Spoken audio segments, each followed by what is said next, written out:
Oi, boa noite, bem-vinda!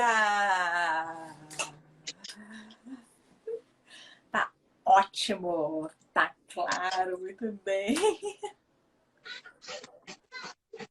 Você consegue bem também? Ai, que tudo ótimo. Ai, que bom. Então, bem-vinda à live. Estou muito feliz de receber você para dar esse depoimento e contar a sua história, a sua experiência de adoção. Eu estava contando antes que eu tenho 2 irmãos, você sabe, né? Adotados. E uma experiência maravilhosa na minha vida. Então, fico arrepiada da possibilidade agora de ver a sua história. Então, fique à vontade para se apresentar, nome, sinal e contar a sua experiência nesta área de adoção. Muito bem, boa noite. É um prazer estar aqui nesse momento tão importante, nessa live sobre adoção. É um tema diferente, não é mesmo? É uma área que não é acadêmica, que não é de educação. Nós estamos trazendo aqui uma coisa diferente. Por exemplo, não estou contando sobre a minha vida, é sobre uma questão específica da adoção. É uma marca muito forte, uma marca muito forte. Então, muito obrigada por ter esse contato contigo, Débora. Eu sei que é um momento de férias, né? Mas estamos também com o coronavírus, não estamos saindo, né? Então, vamos aproveitar para fazer essa live. O meu sinal é este e o meu nome é Gisele. Eu sou de Porto Alegre, gaúcha, tomo chimarrão, igual a Débora. Adoro igual. Eu água. Nunca separou. Nunca me separei do chimarrão. Então, meu marido é surdo também. O nome dele é Marco. E este é o sinal dele. Ele também é adotado. O Marco também é adotado. E descobrimos há 2 anos atrás. Mas essa é uma outra história. A minha filha, o nome dela é Bianca e o apelido dela é Bibi. O sinal dela é este. Eu já vou apresentá-la para vocês. Ai, que amor os corações. Obrigada pelos corações. Fica bonito para Gi.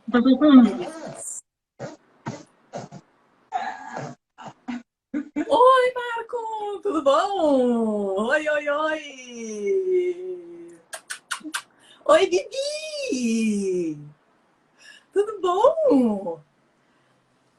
E o seu sinal? Assim, certo? Que bonito! Gostei, lindo! O meu sinal. Ai, meu nome, Bianca. Bianca.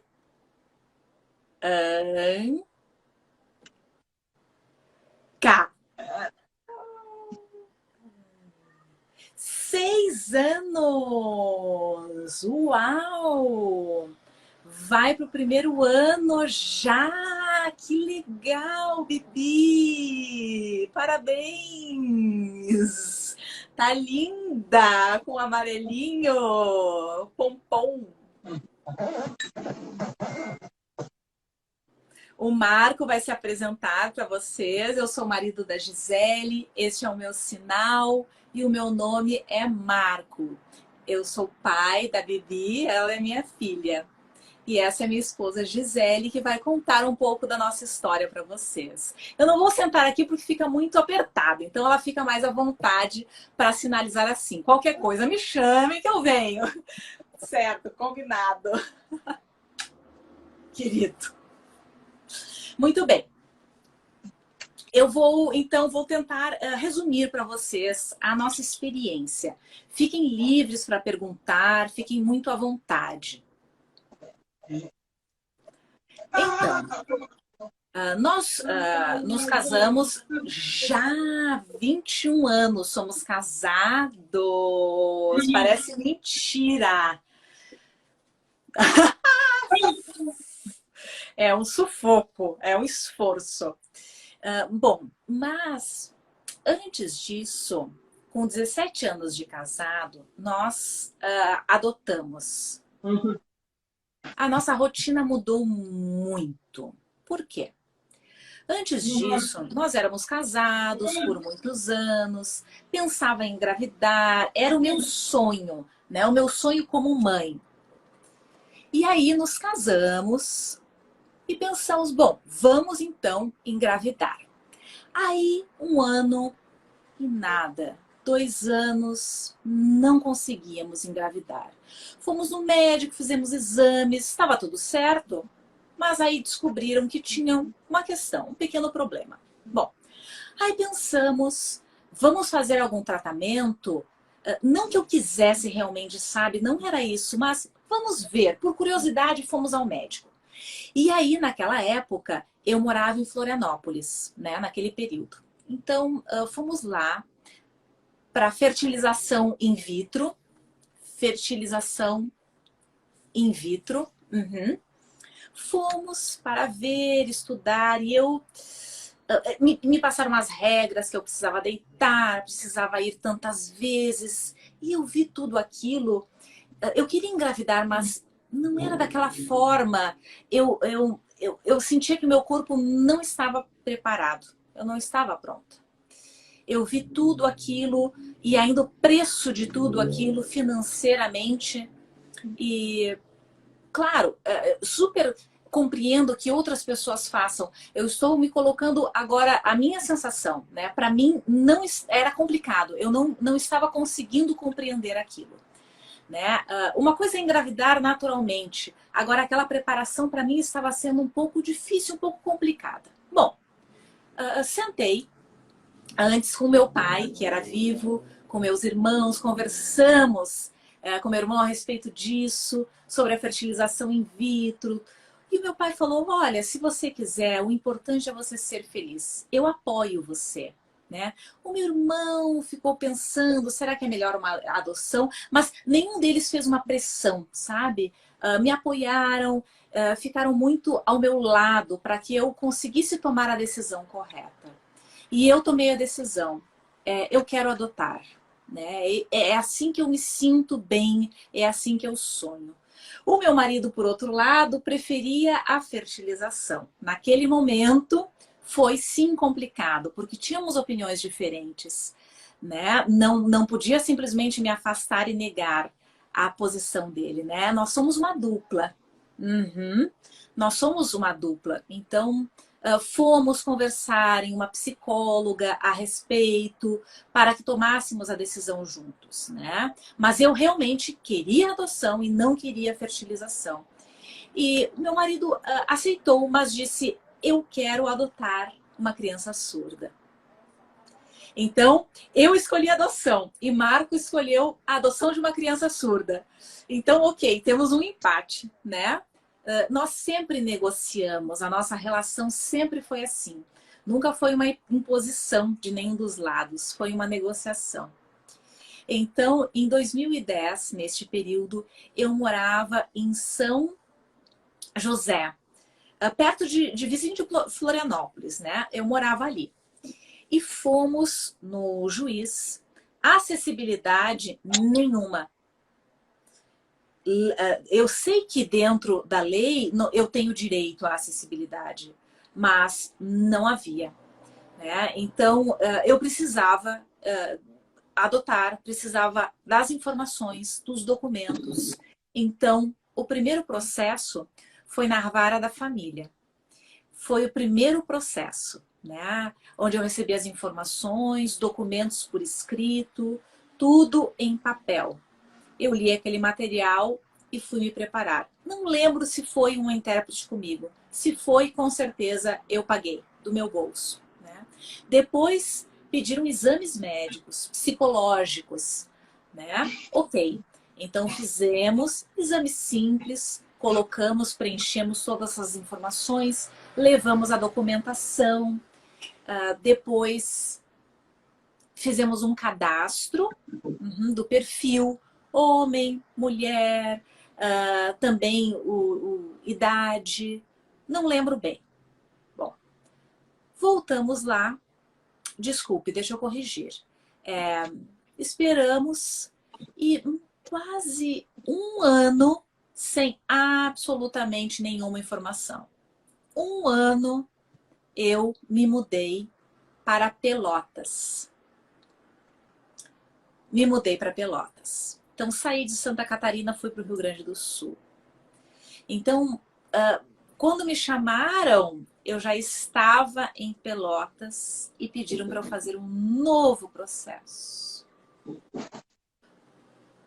Teve uma intimação, mas como não tinha tido a intimação ainda, eu precisei começar novamente. Entendi. Então, me mudei em 2011, em abril, eu me mudei para Pelotas. Cachorro, gato, todo mundo de carro para Pelotas, Rio Grande do Sul. Um trabalho enorme. Em abril, estávamos arrumando a casa, o meu trabalho, tive transferência do meu trabalho, consegui transferência, uma permuta, consegui uma permuta, e mais ou menos no mês de junho, eu fui para o juizado em Pelotas e comecei tudo de novo. Documentação, entrei com o processo. Não tinha absolutamente nenhuma acessibilidade. O intérprete diziam que era um negócio meu, era a minha responsabilidade. Então, eu arquei com os custos do intérprete, para ter acessibilidade. Fomos a consultas com psicólogos, separados, depois juntos. Mas como é que era com o psicólogo? Ele perguntou como é que era a minha relação com o Marco, como é que era o nosso namoro, como é que foi o nosso casamento, mas em nenhum momento eu me senti discriminada por ser surda neste momento de entrevista com a psicóloga. Foi uma entrevista muito boa, e com assistente social também fomos juntos inúmeras vezes, de junho até dezembro, até ter diversas intimações, né? Tivemos diversas entrevistas até ter a intimação e a autorização para nós sermos pais adotivos. Então, me lembro como fiquei emocionada, né? Quando fomos aprovados como pais adotivos. Mas aí começou uma nova espera. Eu soube que de 0 a 3 anos é um pouco complicado de se conseguir a adoção, que o ideal era de 0 a 5, que este era o melhor. Não 4, 5. E aí nós solicitamos essa alteração, né? Mas não conseguiam encontrar o perfil que solicitávamos, que era um surdo. Então, esse era o detalhe mais difícil, né? No Paraná haviam conseguido, mas assim, nós liberamos para todo o Brasil. O importante é que nós tivéssemos o nosso filho surdo.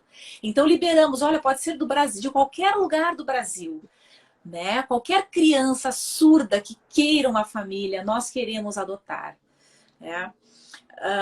Aí depois acabamos repensando o fato de abrir para todo o Brasil, porque teríamos que arcar com a passagem e com o intérprete.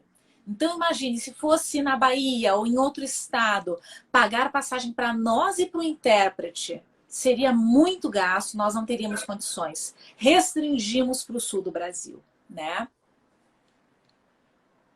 Em 2014, eu voltei para minha terra, para Porto Alegre. 2014. 2014, certo. Só estava conferindo. 2014. No verão, era verão, voltei para Porto Alegre. Nos mudamos novamente. E aí, perguntei se poderia transferir o processo. E eles disseram que sim. Como já tinha sido intimada, a gente já tinha passado pelas entrevistas todas, foi possível transferir. E eu não precisei recomeçar. Então foi muito bom, foi ótimo. Eu fui, levei os documentos comprobatórios e levei todos os documentos para o juiz e fui lá, mas eu senti uma sensação tão ruim. Eram pilhas, gente, pilhas e pilhas e pilhas de papel. Parecia que eu ia ser a última a ser chamada. Da área da adoção, né? A vara familiar de adoção. Quando eu olhei aquela papelada, me senti muito mal. Mas entreguei. E aí foram 6 meses, 8 meses e foi aprovado. O juiz nos avaliou, olhou o endereço e a documentação e foi aprovado depois de 8 meses. Mas depois disso, 2015, 2016, não tínhamos sido chamados, não havia uma criança para nós, né? Era sempre...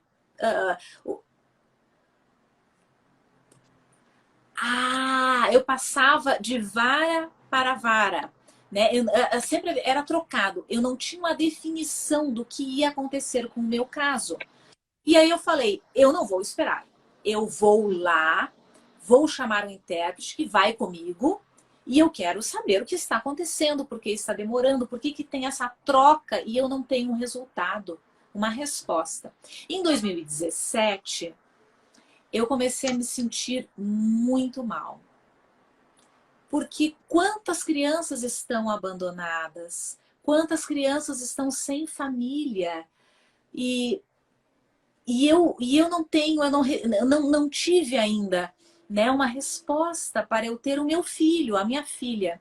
E eu comecei a me sentir mal e pensei em cancelar. Eu não quero mais, né? Eu comecei a realmente cogitar, voltar ao juiz e falar, não quero mais. Eu não consigo, não consigo, não consigo, não consigo. Comecei a me sentir mal, a entrar em depressão. E o meu marido falou, calma, Gisele, fique tranquila. Mas eu estava realmente muito mal. Então, 2017 foi um ano de muita tristeza, porque eu não tinha resposta do que estava acontecendo. Em agosto, eu estava esperando mal e recebi uma mensagem do WhatsApp da assistente social. E ela disse, você não viu o seu e-mail? E eu... Marco, chamei meu esposo, eu acho que temos uma notícia sobre adoção, finalmente. E aí eu entrei no e-mail e estava no spam. O e-mail tinha ido para o spam. Por sorte, o meu WhatsApp era o mesmo, o meu endereço, né, era o mesmo, eles iam me achar, mas o e-mail foi para spam. Então, um pequeno corte na história, né? Antes disso, em 2016, o meu doutorado terminou, eu terminei, defendi a minha tese no mês de setembro. Em outubro, uma amiga, a mãe dela, conheceu uma vizinha que contou a ela que tinha uma menina deficiente auditiva, ela falava DA, né, deficiente auditiva, e que está sem família, ela vai ser entregue para adoção. E aí essa amiga contou para a vizinha, que contou para minha mãe, que me contou. Falou, opa, só um pouquinho, né? Aí eu pensei, mas será mesmo em Porto Alegre, né, na região, será? E aí me veio uma energia, as pessoas me deram força, vamos lá. Vamos em segredo, porque é uma pessoa que contou a outra, e isso precisa ser documentado, né? Precisa ser oficial, né? Em outubro de 2016, eu fui visitar. E fui visitar a Bianca, a minha filha, né? E conversei, visitei, levei algumas balinhas, alguns doces. A intérprete foi junto comigo. Nos trataram muito bem, né? Era um local muito, muito, muito simples. E me contaram que ela provavelmente seria deficiente auditiva, tinha alguma questão de escuta, né? E aí fizemos o quê? Buscamos um advogado particular, né? Porque a tia queria ficar com a guarda, mas era naquela situação, né? Uma situação de abandono, né? Sem cuidado, né? Sem o menor cuidado. E eu sempre pensando na Bianca, na Bianca, Bianca. Então, em dezembro, eu comprei um pequeno presentinho muito simples e fui levar a ela. Vi a situação em que ela estava, fiquei com os olhos cheios d'água. E então, a assistente social e a psicóloga foram visitar o lugar onde ela morava, né? Elas não me contaram, né? Eu não sabia dessa parte, uma questão ética, né? De sigilo. Então, elas foram e decretaram que era uma situação de real miséria, né? Que não era suportável que aquilo continuasse assim. E aí lembraram de mim e do Marco.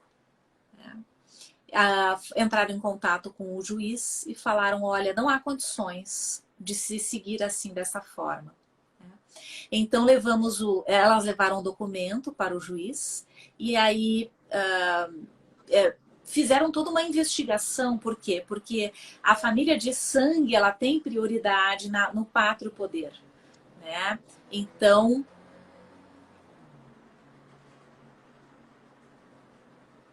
a destituição a destituição do pátrio poder é algo muito sério, né? E o juiz precisa decretar. Quando ele decretou, aí sim, fomos visitar, ficamos muito felizes de que havia agora a real e correta possibilidade de adoção. Em setembro de 2017, dia 25 de setembro de 2017, nós, um ano antes, 5 anos antes, 5 anos atrás, o meu pai faleceu. E parece que foi um ciclo, porque, gente, foi na mesma data. Parece que meu pai me trouxe essa energia, esse presente, né? Foi na mesma data. Então, a assistente social me avisou que tinha uma pequena audiência que precisava acontecer. Nós nos sentimos estranhos, né? Eu falo, tem alguma coisa acontecendo. Mas assim, não, mas não é possível, porque nós já entregamos a documentação, o pátrio poder foi destituído. Bom, pagamos uma intérprete porque não tinha acessibilidade e fomos para a audiência, né? Então, na audiência, foi algo muito emocionante que aconteceu. Nós sentamos na audiência e a juíza, era uma juíza substituta, tá? Não era o juiz que vinha acompanhando o caso. A juíza olhou o caso e descobriu o quê? A tia da Bianca entrou com um processo, né, para assumir a criação. Tia, tá, uma tia mesmo, tá, tia. Para ter o pátrio poder, né? Só que, dentro do histórico, só havia visitado por 2 vezes. Mas, frente ao juiz, frente à juíza, isso era legalmente justo para que ela entrasse com um pedido, né? Um pedido poderia ser feito, né? Então, a promotora me falou: Eu trabalho há 30 anos nesta área de adoção. Vai ser difícil, fique tranquila. Vai ser difícil que a juíza libere o pátrio poder. Né? 99% de chance que você fique com a sua filha. Né? Mas, para mim, era suficientemente angustiante, né? Aquele 1%. Né? Eles não sabiam o nosso nome, não é nada revelado, né? Isso é mantido em sigilo todo esse processo. Mas eu chorava muito, estava muito preocupada. Parecia que eu estava perdendo meu bebê, a minha filha.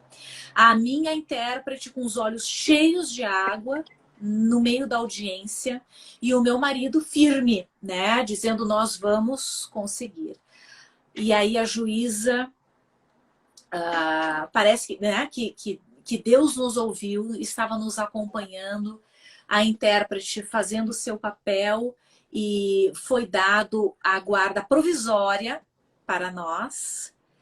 Nós conseguimos buscar a Bianca, ela ficou com guarda provisória, mas eu seguia pensando que ainda era possível, né, que a minha filha fosse tomada de mim. Perdi 10 quilos, emagreci muito, parecia que eu estava amamentando, fui perdendo, emagrecendo.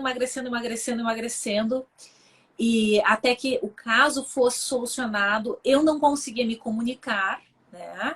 A minha filha tem deficiência auditiva e uma paralisia, uma leve paralisia física, corporal, né? No braço. Né? E nós lidando com esta situação, buscando construir uma comunicação com ela, né? Ela é coda, né?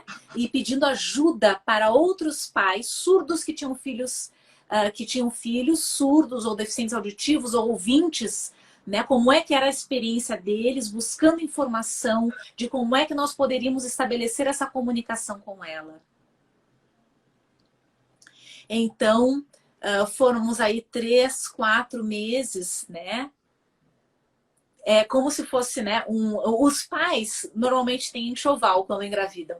Nós não tivemos, né? Na mesma hora, ela chegou, nós não tivemos um tempo de preparar. Rapidamente compramos uma cama, botamos tela nas janelas para recebê-la, que é muito importante. A cadeira no carro, a cadeirinha do carro, que isso era essencial e a assistente social pediu com urgência. E aí fomos correndo para conseguir todas as coisas que nós precisávamos para receber a nossa filha. Mas ainda assim, com ela em casa, não sabíamos se ela realmente iria ficar, né? Então, começamos há 3, 4 meses construir um vínculo muito profundo. Nós com ela, com a Bianca, né? E aí o processo correndo, né? Pediram fotos nossas com ela. E aí fomos arquivando dentro do processo as fotos, passeando, as fotos dela com o cachorro. A advogada foi fazendo todo esse processo. Aí chegou no desembargador, né? E ele olhou o processo dos dois lados e nós ganhamos, né? Ela recebeu o nosso sobrenome e um ano, dia 5 de setembro, eu postei no Facebook, aos poucos, e fui revelando que nós oficialmente tínhamos uma filha. Eu sinto como se eu tivesse engravidado. Né? Nós nos amamos muito, nós nos desentendemos como toda a família, mas graças a Deus foi difícil, foi um processo difícil. A Bianca sabe de todo o processo, eu conto resumidamente para ela a história dela. Há um tempo atrás ela pediu um irmão Aham, um irmão adotivo. Eu queria um irmão. Aí eu perguntei, mas por que um menino? Ai, porque eu acho muito fofinho, mamãe. Então ela quer um irmão adotivo. Então esse é o resumo, né, da história. Foi um processo difícil, mas uma história linda, né? Emocionante. Muitas pessoas mandaram mensagem com dúvidas sobre a acessibilidade, né, no processo de adoção. Né? Alguns ouvintes contaram: ah, eu sou ouvinte e eu sou adotado também. Né? Que linda, estou curioso pela história. Né? Mas como será a experiência para pais que são surdos e querem fazer a adoção? Como é? Né? E agora você contou que a acessibilidade não tinha, mas é um direito. Né? No decreto, nós temos direito a gratuitamente a acessibilidade. Né? Mas é um processo difícil, né? Como conta a Gisele está contando. A lei existe, gente. A lei existe, a lei, né? Mas eu fui lá e pedi. E aí, o intérprete? E o intérprete veio? Não veio. Onde está o intérprete? Né? Então parece que me, quando eu ia a alguma audiência, eu levava o intérprete, porque se eu aguardasse, o intérprete não estaria ali. Né? Então, por diversas situações, eu fui, né? E solicitei o intérprete. E onde está? Né? E nesse processo de adoção. Né? Em outras áreas eu consegui intérprete, mas o processo de adoção já é complicado, já tem uma série de etapas. Né? E eu achei por bem levar a minha intérprete, né? O meu intérprete. Né? Eu podia lutar e pedir por direitos, sim, eu poderia. Né? Mas eu queria o caminho que fosse mais rápido. Né? Eu queria que meu processo andasse. E para isso eu tive que pagar por um intérprete particular. Né? A LBI teve uma lei, a Lei Brasileira da Inclusão. Esta lei ainda dá mais segurança. Ela complementa, gente, o decreto 5626 para a acessibilidade dos surdos, certo? Tem a lei, tem o decreto, agora nós temos uma nova lei. Né? Essa lei ajuda ainda mais. Né? Muitos surdos me perguntam: o que você acha de fazer adoção, tal? O que você acha sobre eu tentar e lutar a respeito de um casamento homossexual, né? Que todos exigem o intérprete, né? Que seria por direito. Né? Mas veja, eu fiquei na fila esperando por quase um ano. Né? Eu acho isso um ponto negativo. Né? Mas, ok. Vejam que também nós tínhamos o critério de ser uma criança surda. Né? Então, depois de bastante tempo, vou contar para vocês. Nós descobrimos, depois de adotá-la, que ela é ouvinte. E como foi essa descoberta? Foi complicado, porque veja, ela usava aparelho. Está guardado. O aparelho está guardado. Ela usava aparelhos auditivos, né? E começou a falar algumas palavras, né? Algumas palavras como forte. Por exemplo, estávamos andando de balanço e ela, forte. Eu, bom, ela talvez tenha uma perda leve. Vamos continuar, né? Ok. Aí fomos na fonoaudióloga, uma fonoaudióloga pública, né? E ela seguia em atendimento. Até que. Sim, ela tem uma leve paralisia, uma paralisia cerebral, uma leve paralisia motora, né, de um lado do corpo, né? E aí nós fomos em um médico que solicitou uma audiometria. E a audiometria.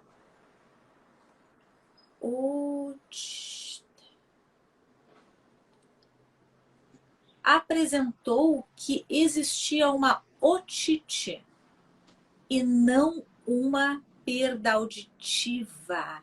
E a audiometria não conseguia identificar isso. Ela fez diversas audiometrias, diversas. Né? Então, descobriram o quê? Que ela tinha uma fala que era atrasada para a idade e não uma perda auditiva. Né? Então, não era isso. Né? Não era por ela estar...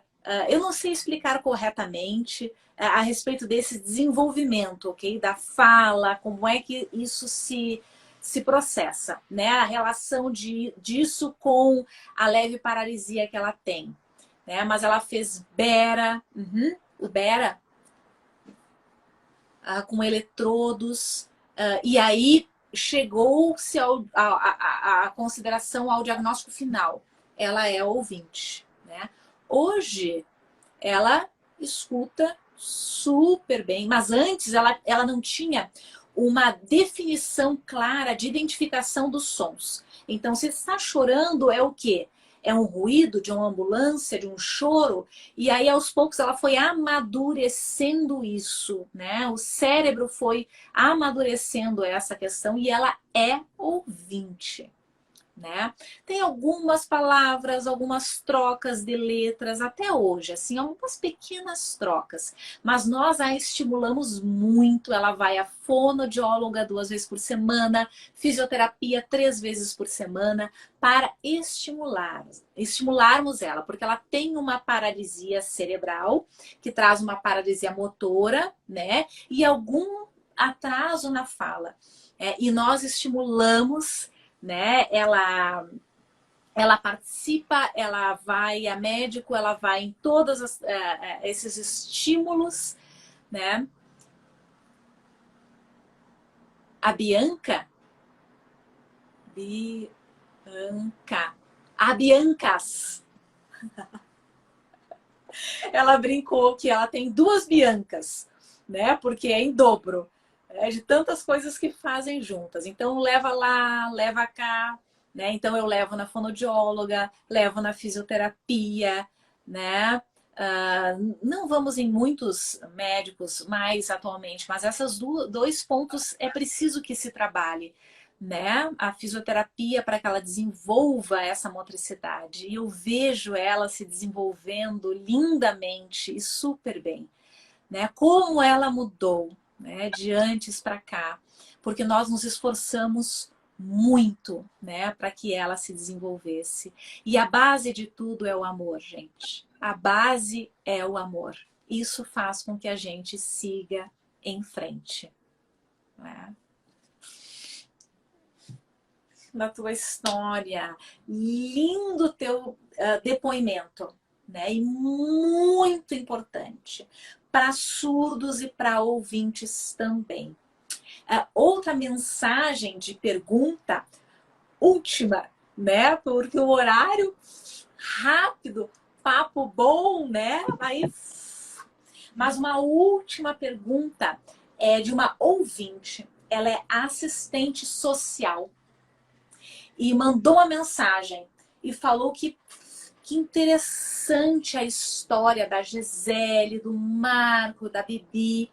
E falou, eu não sei Libras, mas eu estou aprendendo Libras para conseguir atender pais, casais surdos que queiram adotar crianças. Então, esse estímulo também importante, né?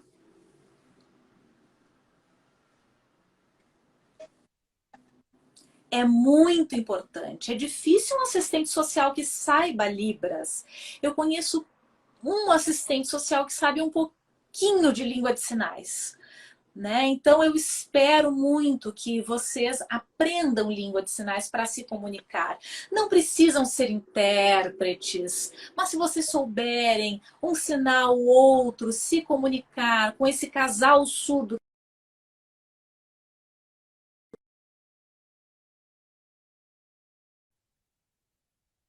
limitações são importantes, né? Para que o casal surdo possa chegar e tenha essa acessibilidade, né? A mãe, né? Mães e pais, né? Do Marco.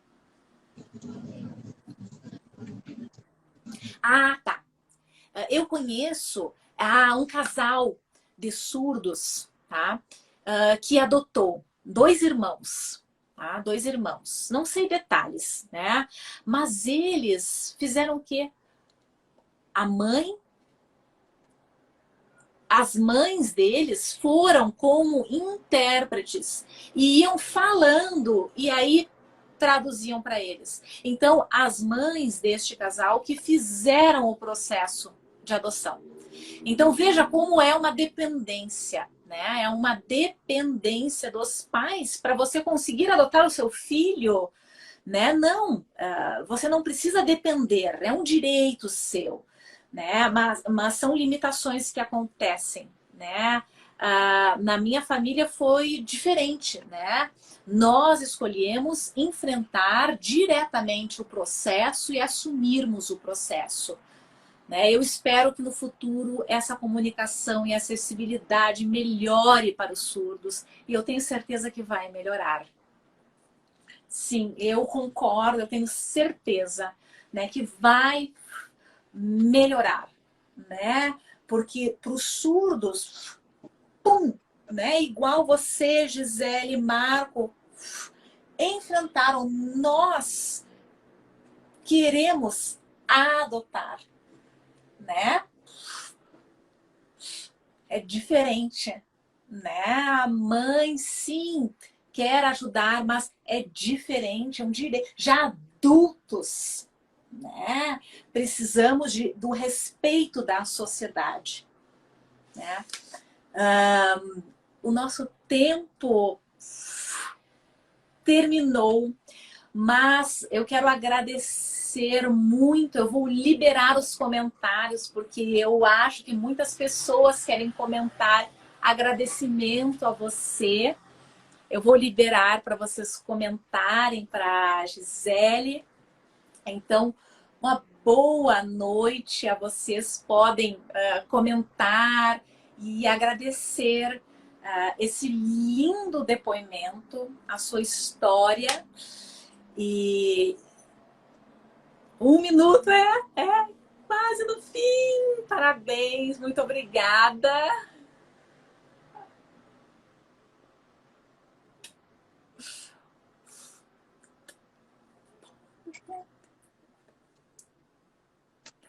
Eu queria mostrar uma coisinha rapidamente para vocês. Uma assistente social muito querida me deu este material. Um diário. O diário da Bianca. Que amor. Que amor.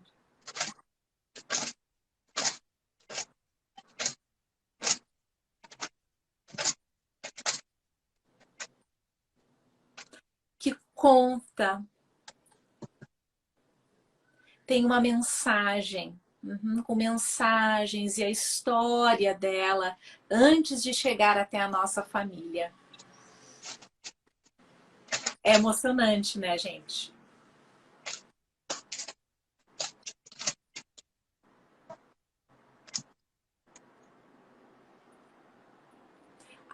E o dia que vocês foram ao juiz, a primeira vez, a intérprete querida.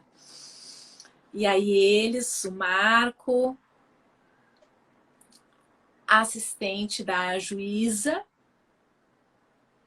e a assistente social, né? A foto deles, o primeiro dia que eles se encontraram, teve uma foto, um registro.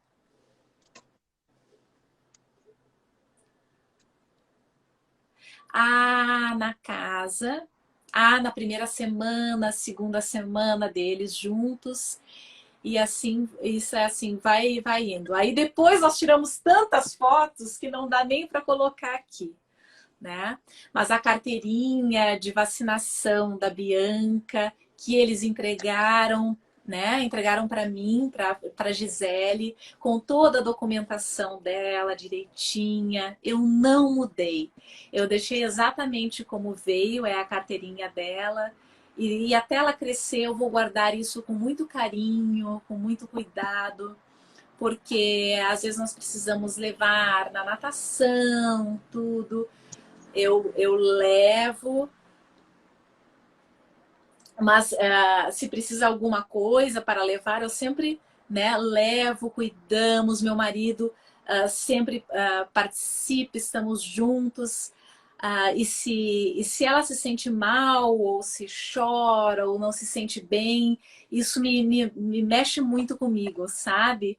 Então, nós somos muito, muito unidas, né? Um vínculo forte, né, Gisele?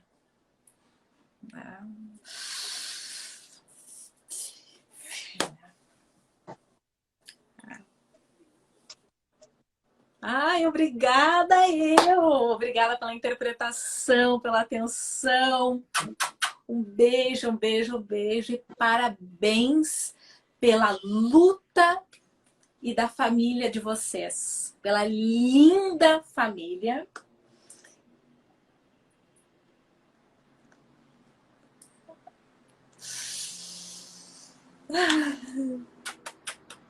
Nos encontramos. Beijos. Bom chimarrão aí.